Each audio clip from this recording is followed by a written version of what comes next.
Prince Charles' struggling eco-village at Dumfries House was also bailed out by Boris Johnson's flat. An Tory donor caught up in the row about the refurbishment of Boris Johnson's flat also bailed out Prince Charles's struggling eco-village at Dumfries House. Lord Brownlow was revealed this year to have partly funded work at No. 11 Downing Street after Mr Johnson's then-fiancée, Carrie Symonds, allegedly objected to the John Lewis furniture nightmare left by Theresa May. But the peer, who was a policeman before making a fortune in the finance sector, also stepped in when the Prince of Wales struggled to sell properties at Nurcroon in East Ayrshire. A Tory donor caught up in the row about the refurbishment of Boris Johnson's flat also bailed out Prince Charles's struggling eco-village at Dumfries House. The new development of 770 homes was intended to be like Poundbury, the Dorset village built to meet the Prince's architectural and community values. In plans drawn up after Charles put together a consortium to buy Dumfries House in 2007, the sale of the houses at Nurcroon would produce millions of pounds that could be used to renovate the rundown Palladian mansion. But after developers struggled to sell even the first phase of 31 houses, Lord Brownlow's Havisham Investment Group stepped in to buy 9 properties as buy-to-lets and a cafe.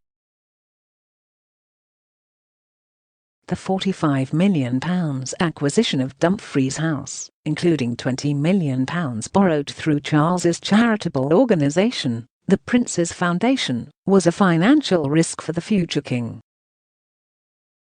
However, it came with 68 acres of farmland, where he hoped to create his eco-village and raise more than enough money to repay his charity's debts and fund ambitious plans for restoring Dumfries House. Experts say the scheme was worthy but misconceived, with the properties too expensive for the former mining area.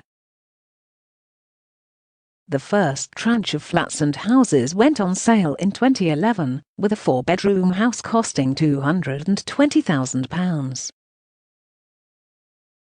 By comparison, a 3-bedroom property in nearby Cumnock was on the market for £39,950 at the time. The failure of Nurcroon is thought to explain why Charles turned to donors to bankroll Dumfries House.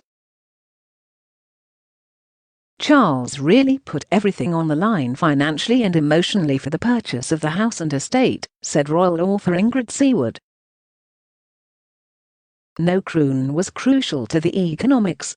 He wanted to create his own Scottish Poundbury, a showpiece model village of sustainable living, to help offset the cost and create long-term sustainability, but it hasn't worked out so far.